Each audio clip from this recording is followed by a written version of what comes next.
First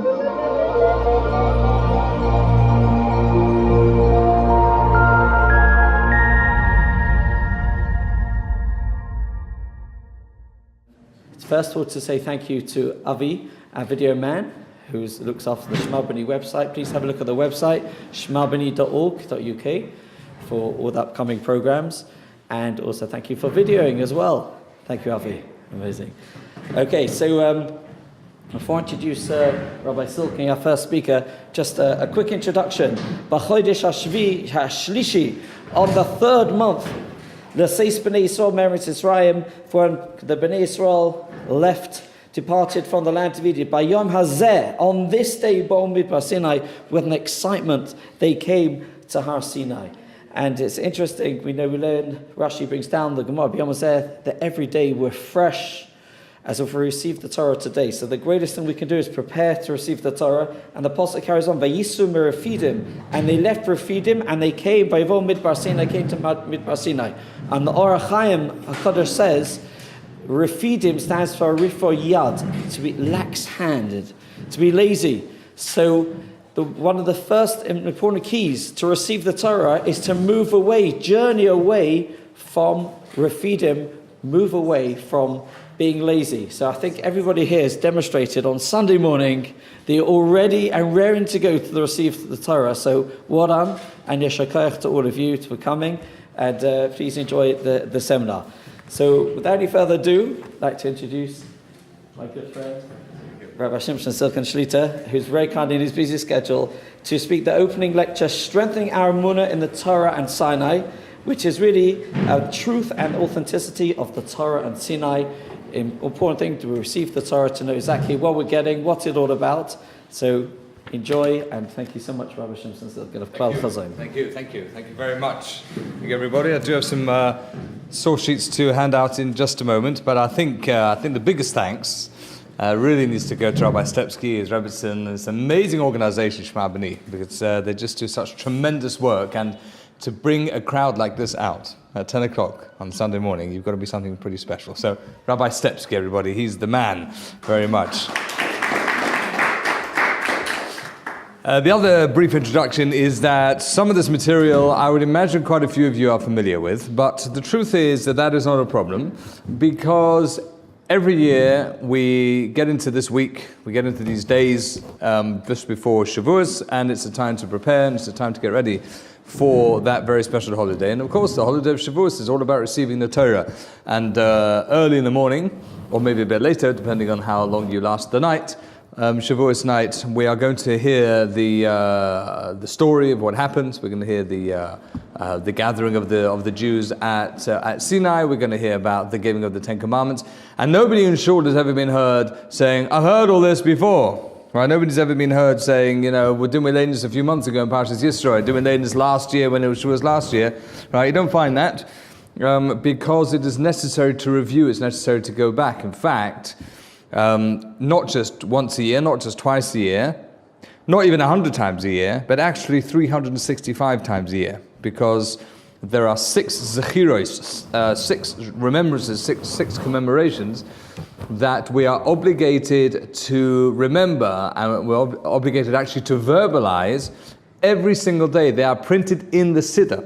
They are part of our daily morning prayers. Well, not technically, because they're sort of an epilogue to the prayers, but they're in the Siddur, right? And there are 6 of them, and one of the 6 is the obligation to remember and to recall and to relive the Sinai experience. What happened, how we stood at Sinai and received the Torah. This is a daily requirement, every single day. So even if we haven't done it all year, every single day, we certainly at least have an opportunity now to review what happened there, perhaps with a little twist, perhaps with a little bit of embellishment, but effectively to put ourselves back at the foot of Sinai, so that when this time next week, either we're in shul or we were in shul a few hours ago, we are once again going through that passage. We fulfill it with a deeper awareness and with a greater understanding, and that will be as a result, hopefully, of today's preparation. The reason why there is a daily biblical obligation to remind ourselves and to relive the story at Sinai is because Sinai, the giving of the Torah, is unquestionably and undoubtedly and unprecedentedly the most important event of human history. The most important event of all of history. The most important event in the history of the world. The most important event in the history of the universe. In fact, just the most important. It is epic in the non-teenager version of that word. It is essential, it is vital, it is critical, it is crucial, it is categorical. It is so important that without it, we may as well all just pack up our bags and go home.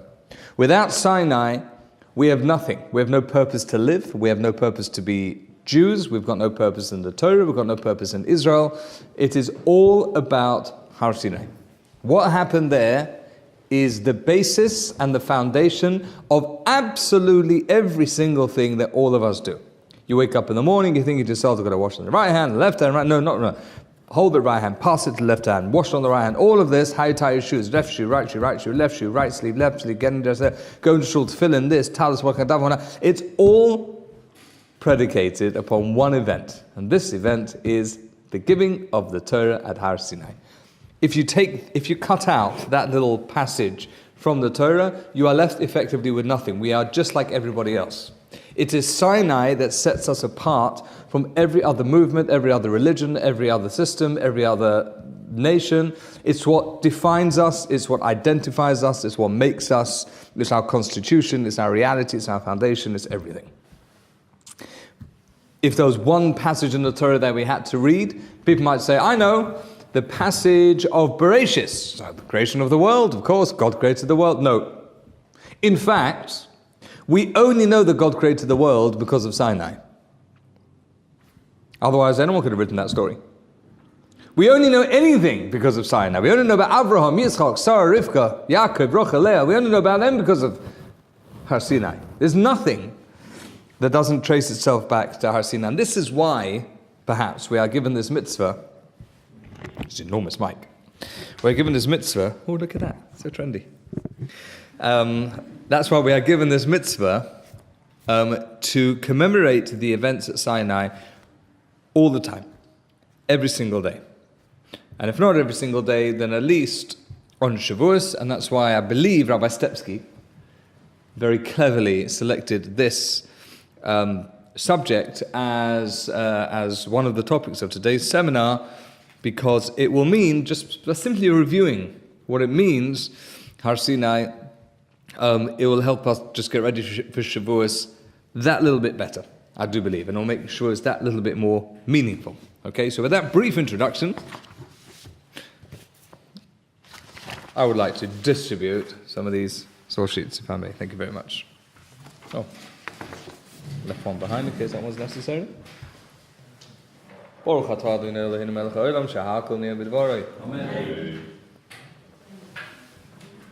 Everybody knows, so the only reason to give out source sheets is it gives you a chance to drink something.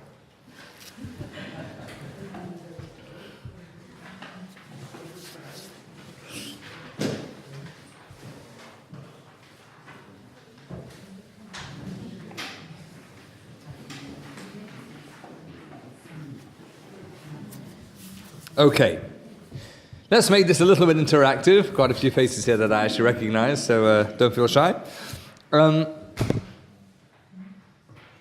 Let me put this question out to you. If you already know this answer, because you've been there, done that, so perhaps allow somebody else to get in first who hasn't.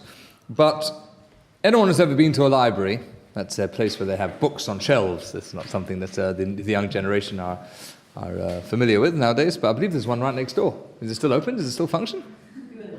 What? You've been in there? Does it have books inside it? Real books, like with pages and words? Really? Anyone under the age of 25 and 45?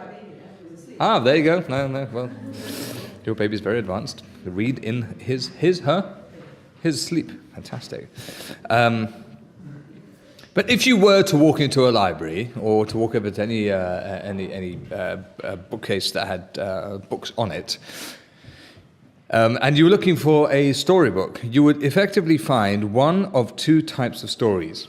Right? All stories basically boil down into two categories. One section of the library will be marked history, and the other part of the library will be marked fiction. And pretty much every story that's ever been told will fit into one of those two categories, one of those two sections of the library.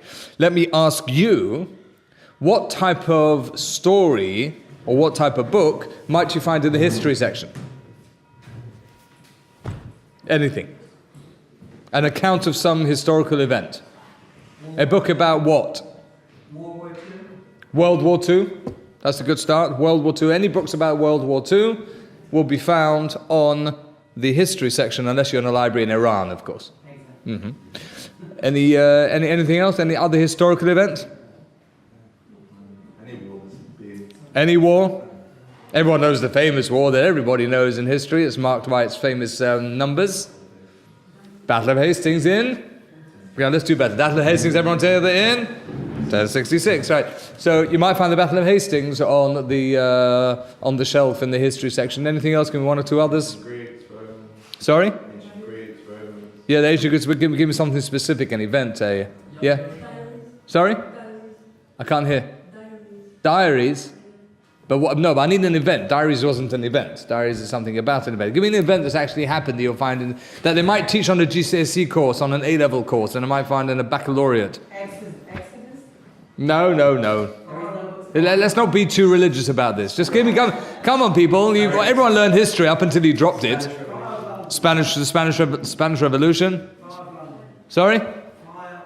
Fire of London, there we go. Okay, so there you have it, right? Okay, so you look in the history section and you find certain stories about events that have actually taken place, written by various different historians, with a few, changes in details, but effectively generally telling the same story. Okay, you then cross the hall to the area where it says fiction, stories. Okay, what might you find there? Stories that everybody's read, but would never find themselves on a history shelf, would never find themselves on a history course, would never be tested on in a Sherlock Holmes, very good. So the Hounds of Baskerville. Okay, very good. Anything else? Paddington Bear. Now, let's not get too sophisticated now. Okay, Paddington Bear might be found in the fiction section. Yeah, anything else?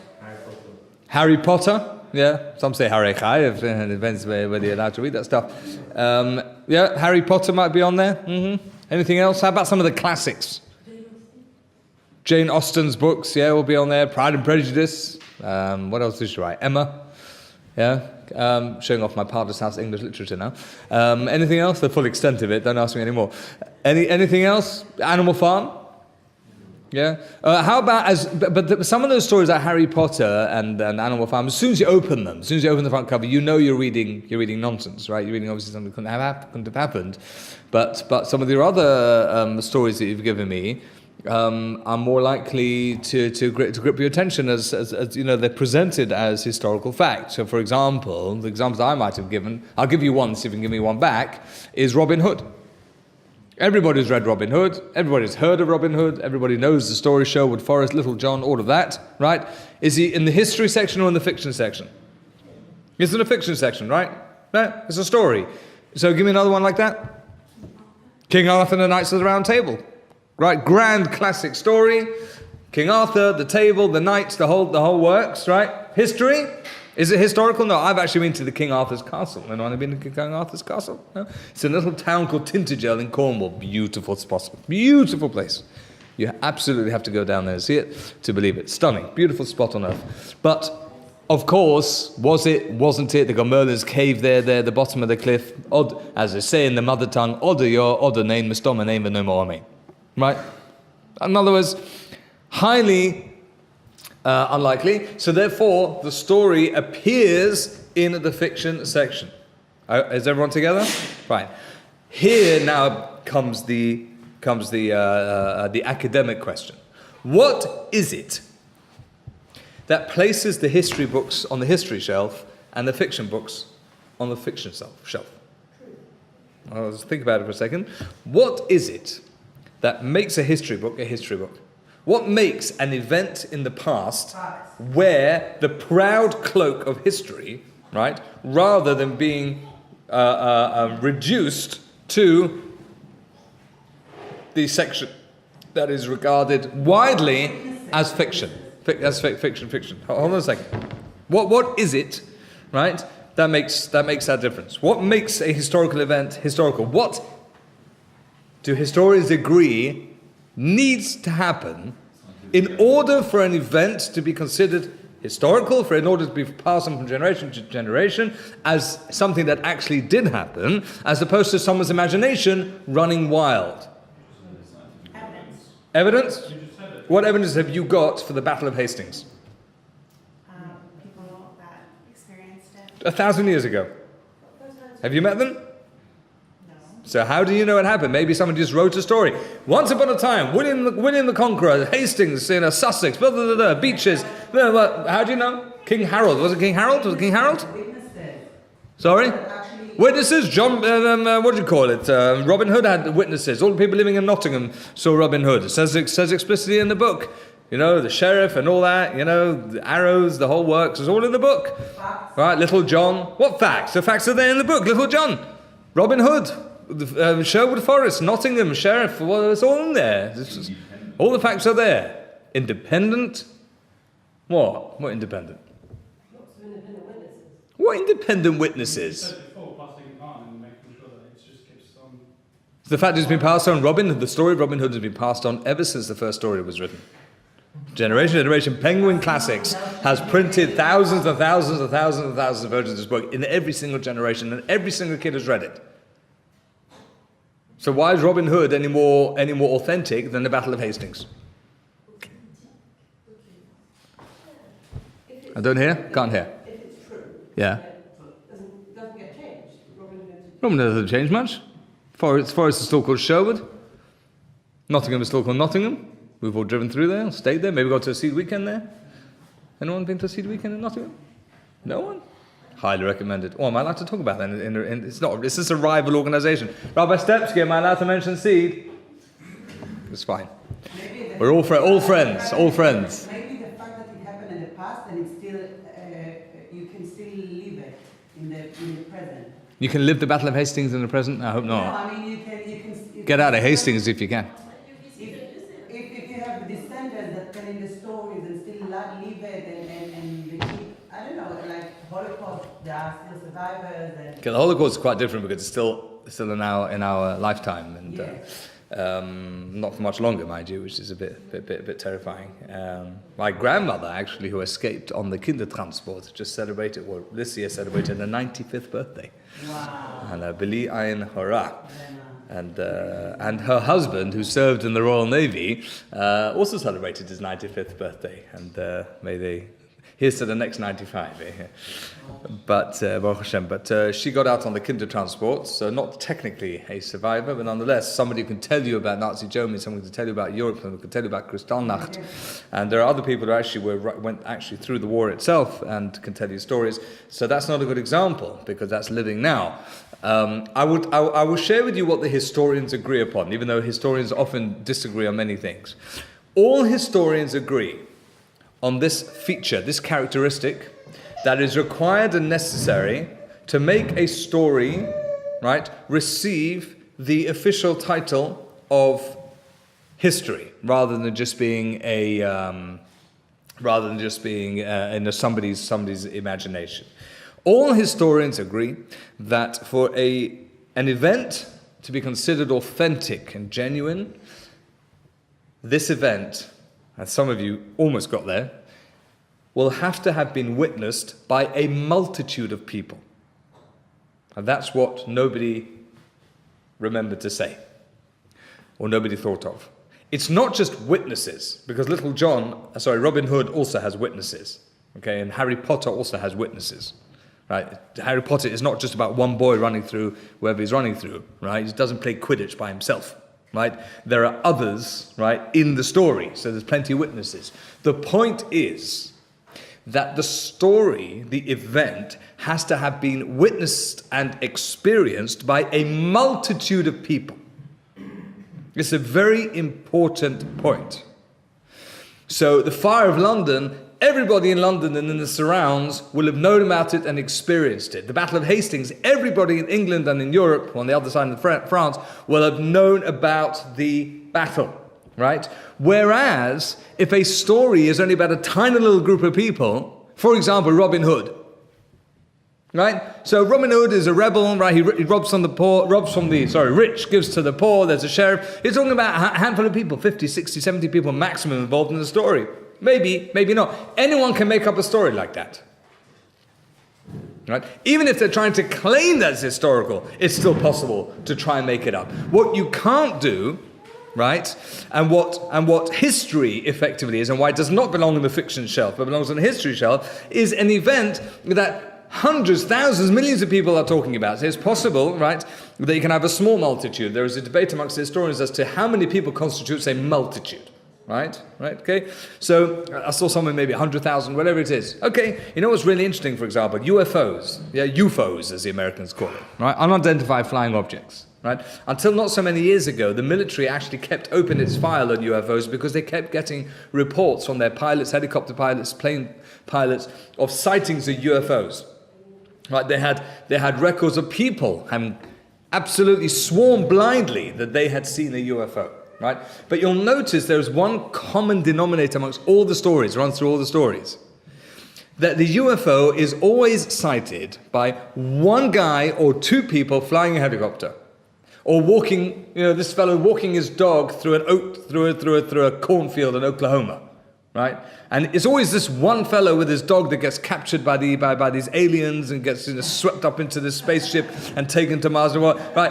If a UFO, right, will land at Wembley Stadium in the middle of a cup final, right, I think the military would open its files again, right? They shut their files because, it's too expensive to keep them open for a few crackpots.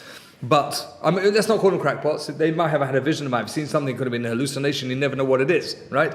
But if it landed right in the middle of Brent Cross, right, on Erev Hanukkah, right, when the place is actually teeming and heaving, right, with people looking for wrapping paper, so that becomes an event. So whenever an event is rejected, it's because it's easy to reject it and put it on the fiction shelf because doesn't involve a lot of people. Once it involves a lot of people, right, all of a sudden it becomes history.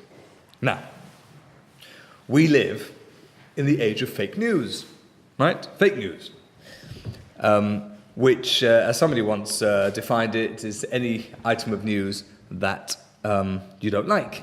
If you don't like it, it hasn't happened. So we have to know, when it comes to the event at Har Sinai, was this a story made up at some point? Does somebody put his pen to paper, allow his imagination or her imagination to run wild, and then all of a sudden we have God speaking to the Jews at Sinai, right? Or can we ask ourselves whether this is actually an event that is just as secure and just as authentic and just as genuine, at least as any other major historical event in history that everybody accepts actually took place. Okay, that's the question that we need to ask. Now here's the thing. Apparently, and I'm not seeing it myself, there is a film about the giving of the Torah at Sinai. It's called The Ten Commandments. Anyone seen it? Well, you know what I was saying. The camera's facing me, can't see you.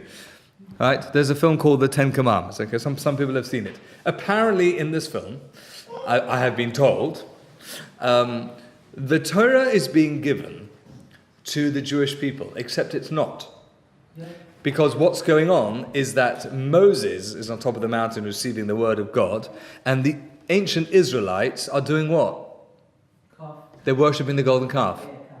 That's how it's presented in the film, right? And what apparently they always tell filmmakers is, don't worry about the film, read the book. Read the book. That's not what it says in the book. Now, why did, and I don't know who wrote the film, I don't know who the producer is, but why did whoever produced that film, why did he feel it necessary to present the story that God is talking to an individual on top of the mountain while everybody else is busy somewhere else? Why was that necessary? Well, maybe because, and it might not have been malicious, this might not have been a deliberate attempt to sabotage the story, but maybe because the person writing the film said, well, of course, that's how all religions start. God has a conversation with his personal private prophet. in a nice personal, intimate setting. None of this grand revelation, none of this big story being told to millions of people. That doesn't happen. That's not how religions begin. Right? That would make it historical. That would make it a reality. Right? Surely it's just up there with all the other legends. This ridiculous story of God speaking at Sinai. But yet, had he read the book, he would have found what you've got in source number 3, which makes it very clear in the original as to what exactly happened, what took place in the desert of Sinai in the year 2448, about 3,300 years ago. Moses told the Israelites, "Only beware for yourself and greatly beware for your soul, lest you forget the things that your eyes have beheld." Moshe Rabbeinu doesn't come to the Jewish people and say to them, "Listen, this is what God has told me when we had a little rendezvous up the top of that mountain." Moshe tells the Jewish people, "These are the things that your eyes have beheld. Do not remove this memory from your heart all the days of your life. Teach your children and your children's children about the day that you stood before the Lord your God at Horeb," which is Mount Sinai.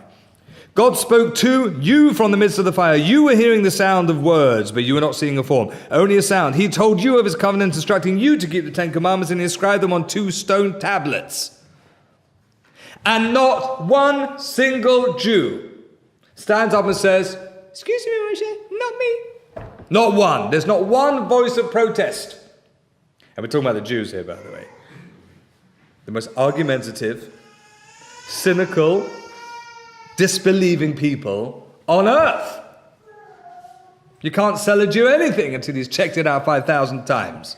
And the entire multitude of people, and we're talking about how many? Anywhere between 2 and 3 million people stand there and accept this version of the story. You stood there, you heard it, you saw it, you experienced it. In the next source we also have, "You have been shown in order to know that God, he is the supreme being, there is none besides him. From heaven he let you hear his voice in order to teach you, and on earth he showed you his great fire, and you heard his words amid the fire." And again, Moshe called all of Israel and said to them, "Hear, O Israel, the decrees and ordinances that I speak in your ears today. Learn them and be careful to perform them. The Lord your God sealed the covenant with us at Horeb. Not with your forefathers did God seal the covenant, but with us. We who are here, all of us alive today, face to face, did God speak with you on the mountain from amid the fire." What is the version in the original text as to what happened at Har Sinai? That Hashem spoke to the Jewish people directly. Now get in the story. All of them, man, woman, and child. We all heard it. We all received it. We were all there. What is even perhaps more remarkable, maybe I'll come on to this a bit later, and I'll mention it now. It's even more, we'll mention it now. What's even more remarkable is that even subsequent religions that sprouted up and grew after Judaism, after Yiddishkeit, still carried on with this story. Still continued to teach this story. None of them rejected the story. Why not? Why didn't they just say, Sinai, Jews, Israelites? Nah. Load of nonsense. J.K. Rowling. This isn't God.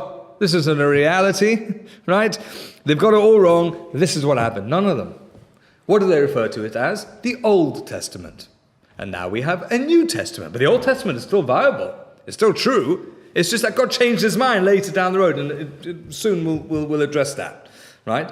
But the point is that this story is accepted from one end of the earth to the other with no rejection, no objection whatsoever. None. There's no record of anybody at any point saying, this story did not happen. It was accepted as absolute fact from the word go. Now, you may ask yourself the question, it's a great story, accepted by effectively all of humanity, but maybe somebody really clever just put pen to paper and wrote it in this way. In other words, it makes a claim that millions of people were there to witness it. But what if the author, Robin Hood, who was that? Oh, good. Nobody remembers.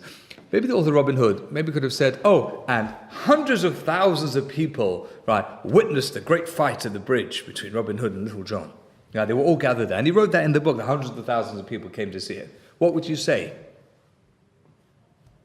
Great story, Lots of people saw it, right? It's a claim, right? So in other words, we made the argument that for a historical event to be historical, right, lots and lots of people have to have seen it, and that's what our story says, and that's what our book says, that millions of people stood there and received the Torah from Hashem at Sinai. But then you can ask yourself the same question, well, maybe still somebody wrote it, maybe still the case is that somebody fabricated the story.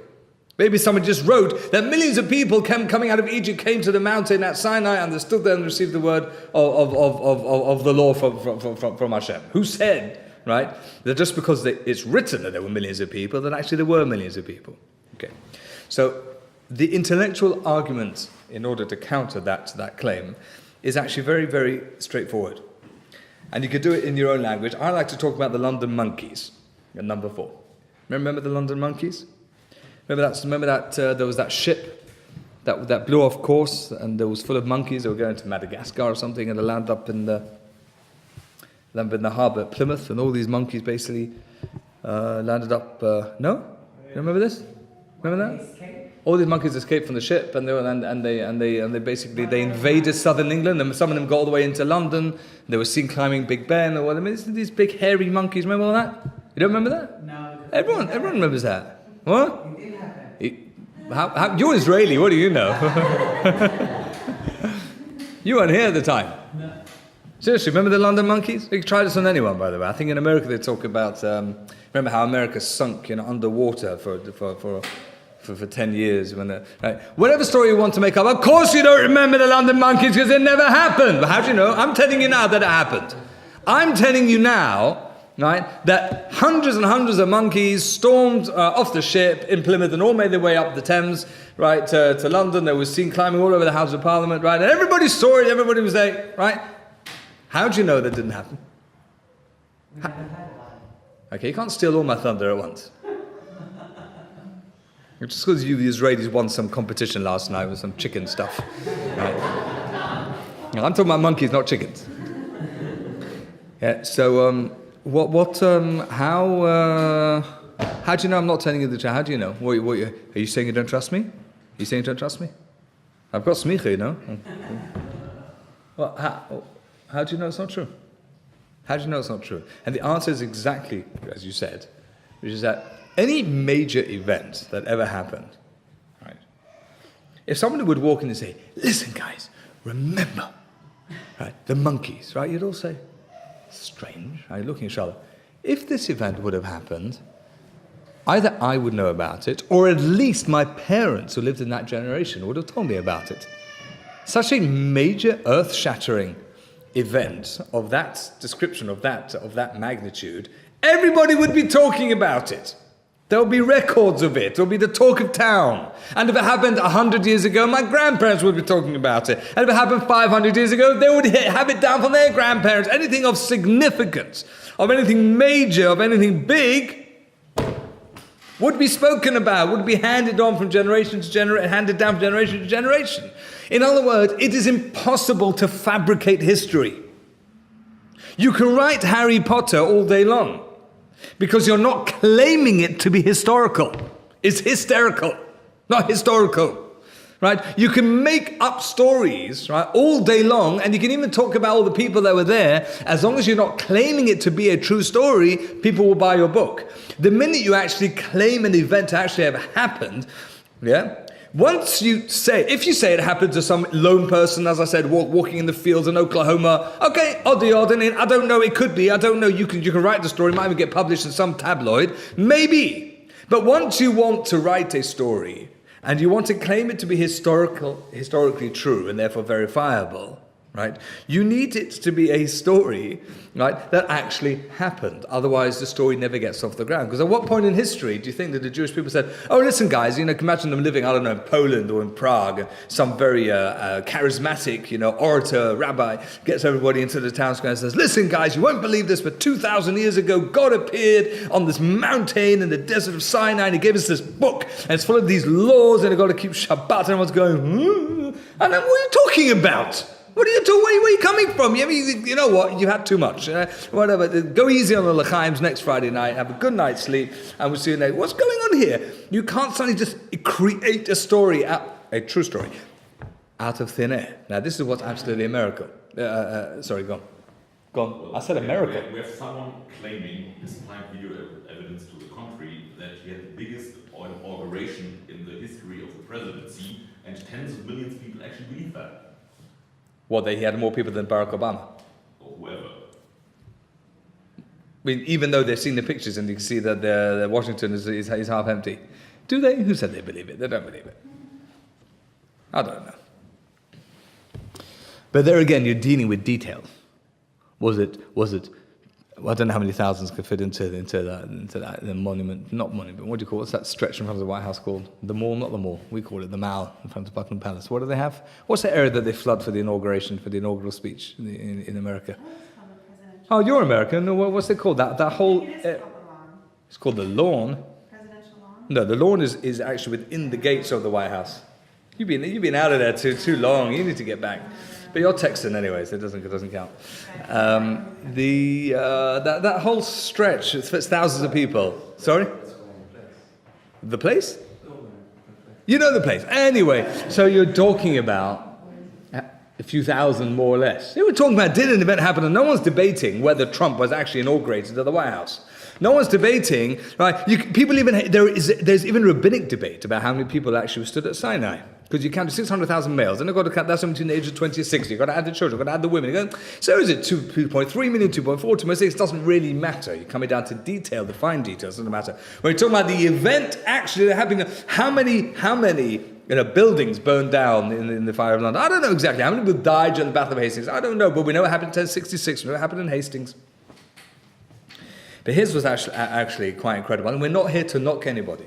And by the way, it's not a good practice to knock anyone. And in fact, it's not even necessary. On the contrary, people that knock others are generally the ones who feel insecure themselves.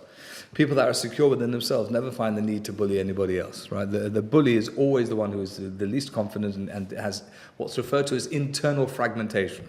So we're not doing that, but we're just using this little piece purely as for contrast purposes only, which is this. How many religions have actually sprung up throughout the course of humankind since the beginning of time? What is the number? Right? For example, let's list some of the classic world religions. We're all familiar with Judaism and with Christianity, which has lots of different versions, Catholicism and they've got the Protestants, you've got the Greek Orthodox and all of those. And then you've got Islam, you've got Buddhism, Hinduism, Sikhism. Come on, let's get to 10. What was it? Scientology? Yeah, Church of Scientology. Right, Scientology. Hey. Can we make it to 10? Can we get a minion of religions? Mormons, very good. Who? Taoism. Is that like from the east? Yeah, is that an actual religion? Okay, there you go. 10. Right, round of applause. Right, we found 10. Any others? Well, how many religions have actually appeared altogether? Would you say, if we found 10, do you think we've got to 10%? Do you think 100? Hundreds of thousands of religions. Whoa. Really spoiled my shit now. No. The answer is 15,000. 15,000 religions, right? Recorded, listed, organized religions. Yeah, 15,000, right? 14,999 of them all share the same feature, the same characteristic. They all begin with one man in a cave having a nightmare. Or what they may claim to be an epiphany, right, revelation with God. Only one. Or all of them, right? Only one person, right? Or maybe a handful of people. I think the Mormons begin with maybe 100 people on the battlefield, but they'll conveniently die, of course, right? Right? So there's one fellow, he's having his meeting with God, right? His disciples are, falling asleep, basically, halfway down the mountain. He goes down, wakes them up, come on, wake up, right? So they wake up, he goes back up there, right? And then he comes down with the book of God, right? And his sword unsheathed and said, believe this or die. That's effectively, they all get off the ground. That's the truth. Right? Not one of them dares make the claim that millions of their followers all together experience prophecy and experience the revelation of God. Not one. Why not? Anyone can make up a story. I went up a mountain and had a nightmare. Anyone can make up a story like that. Anyone can do that. I can do it right now. I can tell you right now, today, Sunday, the 13th of May. It's the 13th today. Oh, auspicious number. Right? I can tell you that last night I was walking through Prince's Park, right? And I was visited upon by the angel of God. And he was glowing like the sun. And he told me, Silkin, you are the Messiah. I was actually in a shul once in Israel. And this guy, after davening, banged on the stender, said, everybody, I have a very important message. So what's like, everybody gathers around. It's not official yet, he said, but I need to tell you that I am Moshiach. That's what he said. He did say that. And the amazing thing was not that he said it, but that actually some people actually stayed to carry on listening to him. And most of the people just cleared off, right? And people stayed around and go, well, sorry, anyone can do that! And they do! It would be much more convincing if I told you, ladies and gentlemen, yesterday, was there any football yesterday? Eurovision. What's that? Was there football yesterday? Let's say there was. Yesterday, at this massive football match with 90,000 people in the stadium, right?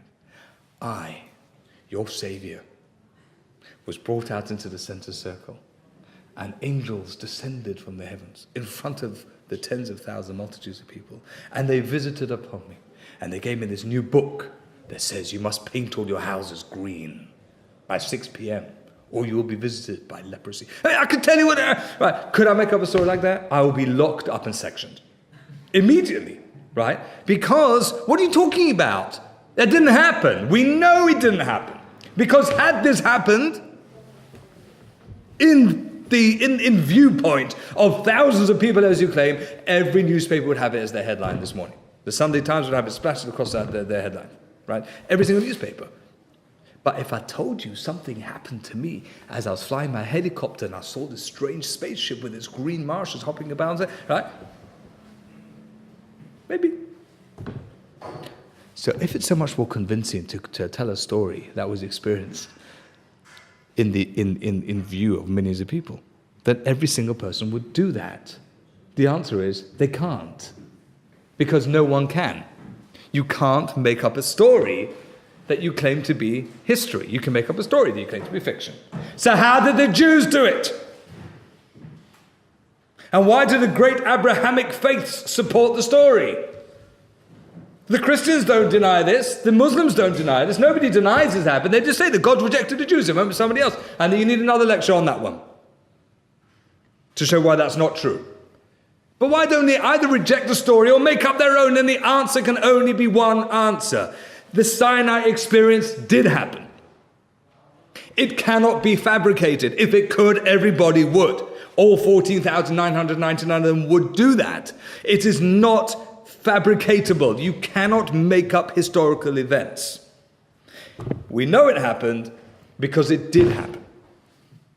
And we live by this experience every single day of our lives. We know that there is a God, not because there is an amazing universe, not because there are planets of supreme wonder, not because we see the complexity in the DNA, not because we marvel at the bumblebee and how it's able to fly. These are not the ultimate proofs of God. The ultimate proof of God is that he appeared to you and me and all of us at Sinai 3,000 years ago. The rest is all commentary. If you remove Sinai out of the equation, everything's up for interpretation. You put it back in and it changes everything. It is the engine that drives our entire Judaism. Sinai is the name of the Jewish engine. The Rambam, in source number 5, tells us that Israel does not believe in Moses, our teacher, on account of the miracles he performed. Very important point, right? We say Moses the prophet, right? Many other systems exalt their leaders, as perhaps they should, but usually on account of the incredible miracles that they perform. And Moses, oh my goodness, if anyone performed miracles, Moses performed miracles. I mean, how many other people can lift up their stick and split the Red Sea? You can't just do that. And nonetheless, that's not what gave Moses his authenticity, gave him his authority, right? Says the Rambam, it is not on account of the miracles he performed. For when one's faith is based on miracles, doubt remains in the mind that these miracles may be done through the occult or witchcraft. You know, there's this guy called Dynamo. right, who's been filmed walking across the Thames. Anyone seen it? I've actually seen this video. If you want to see this, someone sent it to me. Have you seen Rabbi Stepsky? You can see this. He's a magician, dynamo, and he walks across the Thames. Yeah? You're looking at me. You don't believe me, do you? Ah, you see? You have seen it. Thank you. See, there's a multitude now. There's already a multitude of people that have witnessed this, right? He walks across water. He does. He can do it. I don't know how he does it. It's amazing. His shoes don't even get wet. He's done it across the pond, the Serpentine. He's done it across the Serpentine as well in St. James, not St. James Park. Is it St. James Park? Where's the Serpentine? Hyde Park. Hyde Park, Serpentine. He walks across the Serpentine, walks across the Thames. Yeah, you can see it. And millions of people have seen it. Not impressed. Because that could be witchcraft, it's magic, it's Video editing. What then were the grounds of believing Moshe Rabbeinu? The revelation on Sinai, which we saw in our own eyes and heard with our own ears, not having to depend on the testimony of others. You never know what people can pull off with their access to the hidden world. Moshe Rabbeinu splits the sea, not impressed. Brings 10 plagues raining down in Egypt, not impressed. Brings manna falling from the heavens, not impressed. Strikes a rock, a dry rock, bone dry rock, and water gushes out, not impressed. Why does Moshe Rabbeinu become the ultimate leader of the Jewish people? Because God declared him leader at Sinai. Nothing more, nothing less. And here comes perhaps the best part of all of this. Is my time up? When this story was written, in the original form, 3,500 years ago, if you look carefully, you'll discover that a very bold prediction was made. The prediction is made that this story will never be repeated, and nobody will ever be able to copy it, to imitate it. Nobody. Nobody ever again will ever claim that God, in all his glory, appeared to a multitude of people to give them the law. The book actually says this will never happen. Now, if somebody's writing up a load of nonsense out of their imagination, first of all, how could they write such a thing? Second of all, why would they? They're only undermining themselves. Because if in 10 years, 20 years, 100 years, even 500 years down the line, somebody else creates a story like this, oops, your book is going to stop selling. But the Torah itself says, nobody will ever be able to do this again, and nobody else ever has. And it's quite simple. Why not? Because we've just proven logically and academically that you can't make up stuff if you want to claim that it belongs on a history shelf. It belongs on a fiction shelf all day long. You want to transmit it as a historical event. It has to actually be true. Source number 6, from the day that God created man on earth, and from one end of the heaven to the other, this reference to the end of one side of time to the end of time, has there ever been anything like this great thing, or has anything like it been heard? Has the people ever heard the voice of God speaking from the midst of the fires as you have heard and survived? Can't happen. So very quickly, if I may. I don't know, we've got 2 minutes, 3, 4. Oh, I do. L'chaim.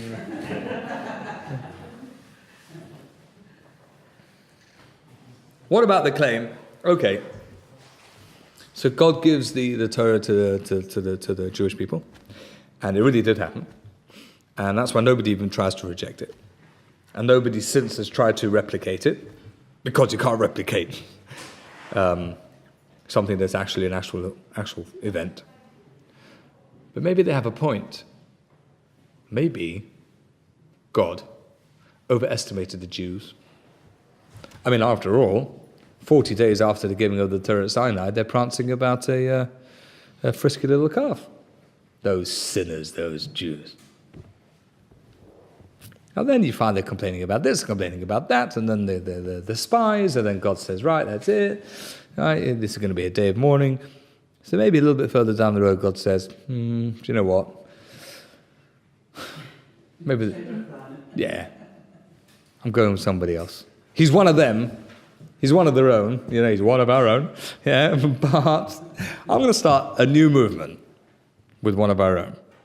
Maybe. Why not? Maybe that's true.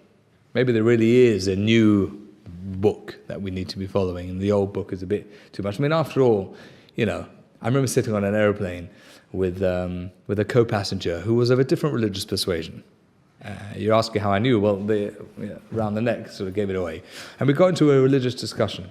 So I said, basically I was learning, and he said, what are you learning? I said, I'm learning halacha. He said, what's that? I said, it's basically how we live our lives. He says, well, how do you live your lives? I said, well, I said, do you really want to know? We get up in the morning, as I described to you before. We wash our hands this way, wash our hands that way. We've got to get dressed in a certain way, and we can't eat before we prayed, and we come home. If we do make a coffee, we have to have it without milk. If we want it with milk, we have to have it without sugar. And then we've got to pray for about an hour, and then we've got to hear this, we've got to hear passages from the Torah, we've got to wear these phylacteries on our heads and on our arms, and with the prayer shawl, we're going to come home. And then we've got to eat, but we can't eat anything. It has to be kosher, not just kosher. It has to be very kosher. And then we have to make sure we're eating in the right order. We have to know which blessings we're going to make, the 4 blessings, the outer blessings. We've only been awake for an hour! So he looks at me and says, nah, nobody lives like that. He says, nobody lives like that, come on. I said, what are you talking about? All religious Jews live like this all over the world. He went, really? I said, yes, called Shulchan Aruch. He was like, oh, wow. I said, what about you? You're religious. He says, so what do you do?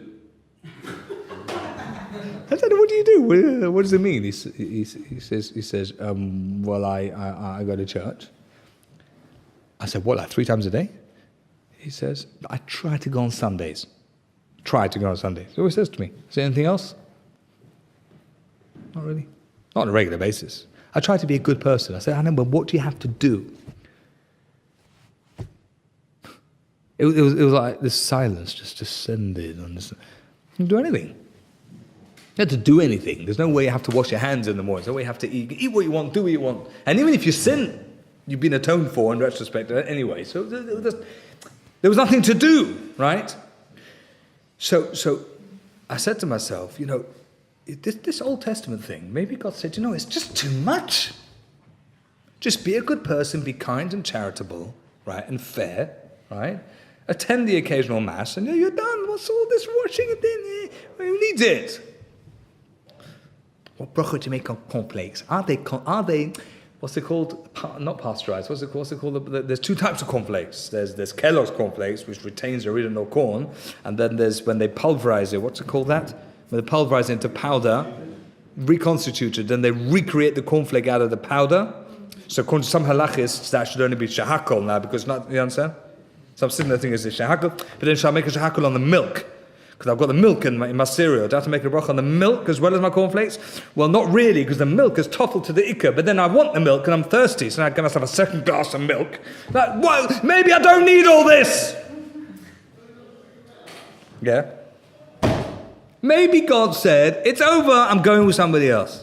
So the beautiful example that I like to give is either with Indian Chief Bawanga or the Satmar Rebbe. Which one do you prefer? Satmar Rebbe? Oh, we'll go Satmar Rebbe. It doesn't have to be Satmar Rebbe, any Hasidic Rebbe, right? So the Hasidic rabbi, he suddenly dies. It's very tragic, he suddenly dies. Now normally, the way it works in Hasidic movements is that they appoint their successor, right, in time. And it's normally known years in advance who the next Rebbe is going to be. So the moment the old rabbi dies, then you want to... But this one didn't have a chance to say who's who. And the problem is he had a son and a nephew, right? And each one claimed that they were... So they convened a council of rabbis, and they all sit around the table, and they debate this until late into the night, and they can't come up with a conclusion. So they say, you know what, everybody, let's adjourn, okay, let's go to bed, sleep on it, and in the morning we'll reconvene and we'll make our decision. Anyway, they go to bed, they come back the next morning, and before the meeting can even start, one of the youngsters, let's say the son, gets up and says, ladies and gentlemen, no need to have a meeting, I know who the next rabbi is. And they were like, really? Who is it? It's me. No, I'm the new Rebbe. Nice to meet you. So they're like, well, hold on a second. How do you know it's you? He says, it's obvious. Last night, when I was sleeping, the old Rebbe, my father, came to me in a dream. And he said it should be me. So that's how I know it's me. Good argument? No? Why not? So everybody around the table said, now we know that you are not the Rebbe. How do we know? Because if the old Tata, the old Rebbe, wanted you to be the successor, he would have appeared to us in a dream, not you. Good argument. We say, God gathered The children of Abraham, Yitzchak, and Yaakov, Yosef, Moshe, Aaron, and David. I mean, not quite. He gathers them to the foot of the mountain. He says, you will be my people. This is our covenant. This is our Torah. And this will be an eternal covenant until the end of time. You are to me as a people, and I'm to you as a God. Off you go. Don't you think if he wanted to change his mind, he would have brought us back to the mountain and said, listen, guys, I'm really sorry. It's not working. I'm going with this chap. Don't you think that would be even the most basic thing to do? The most simple, straightforward thing to do? What do you mean you're telling us he's going with you? We haven't heard anything. We've still got the covenant. It says in there we're an eternal people with an eternal covenant. What are you talking about? By the way, the whole concept that God should change his mind is ridiculous anyway. God is infinite. Infinite doesn't change. Just the idea that God said, I'm going this way and I'm going this way and I'm not sure. Maybe I'll go with the other people from the east. What's going on here? I must say, in the 20th century, there was a lot of recognition of this reality, especially when the state of Israel was founded. All of a sudden, people were nodding, saying, you know what, maybe those Jews do have something with this God after all. I was going to talk about the Torah contents, but we are really out of time now. I was going to say that the Torah itself proves its own authenticity. Some of the instructions in the Torah are absolutely astonishing, but maybe we'll save that for another time. So we'll just skip number 8 and go straight to number 10. We're having to number 9, I don't even know. And which is called Doctor Who. It's Doctor Who. Now, let's just do this as an interactive experiment. Did anybody here actually go to university? Oh, lovely. Okay, so let's start with you. What did you study? Business studies. Business studies. Where? Where? Yeah? Kingston. In Kingston. What was the name of your professor? No clue. That was too easy. What did you study? IT. IT? Where? In Paris and Munich. In Paris. What was the name of your professor? No clue? Professor. Monsieur, Mademoiselle. Don't remember. What did you study, please? Who went to university here? Yeah, what did you study? Modern Hebrew, Israeli studies, Wow. In Israel? and then SARS, Oh, wow, okay.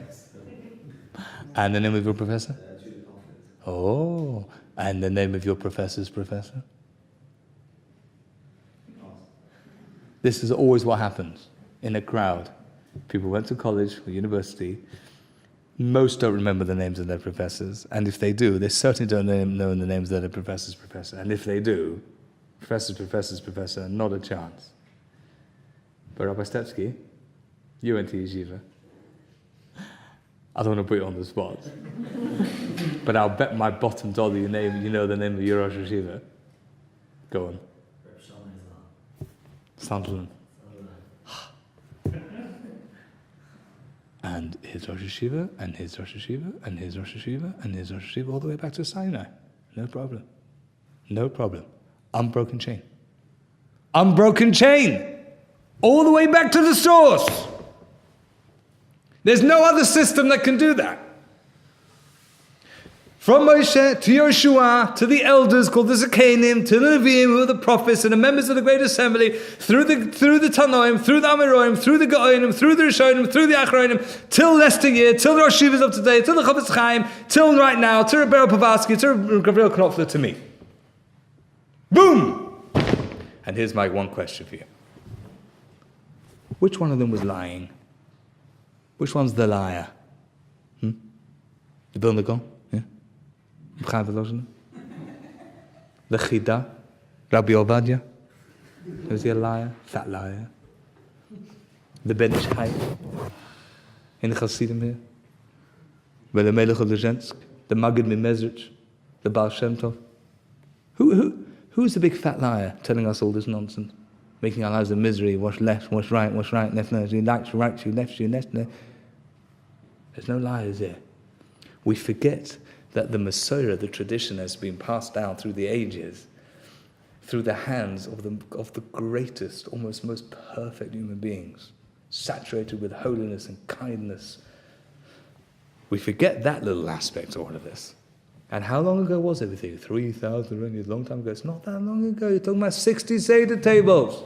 I told you just before that my grandfather, 95 years old. That means that when my 2-year-old sits at the Seder table, there's almost 100 years Now do the maths. 3,300 divided by 100, 33.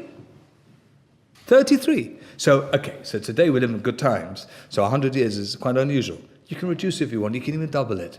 So it's not 33 Seder tables. So it's 43. So it's 53. You want to take 60? 60. 60 Seder tables. That's all it is. Understand what I'm saying? The youngest child who hears it from the oldest person at the Seder table, who heard it from the oldest person at their Seder table, you just do that 33 times and you're back at Sinai. If you reduce the numbers in terms of those practical applications, it's not so long ago. And it's been preserved by the most wonderful people. By the mothers as well. We can call the wonderful mothers of Klall Yisrael, as the Pasuk says, Al titosh torati mecha, al titosh torati mecha. Don't forget the Torah that the mothers who are actually the guardians of the Masorah. Which mother lies to her child just for the sake of it? To tell them a whole load of hocus pocus. It's ridiculous. And so therefore, as we approach Shavous once again this year, and we'll be standing either in shul or we'll be bearing our Yom Tov at home, and we'll be thinking, what's this all about? The answer is, what's it all about? It's actually the most important Yom Tov of them all. Sadly not observed by the majority of Jews. They keep Hanukkah more than they keep Shavuos, which is a bit upsetting. But if only they'd hear this talk, if only they'd realize how central and vital and of paramount importance is Ma'abed HaSinai, then they would feel a little bit of what, please God, will feel this Yom Tov, which is a deep connection to our Torah and the tradition that carries it. Thank you very much for your attention.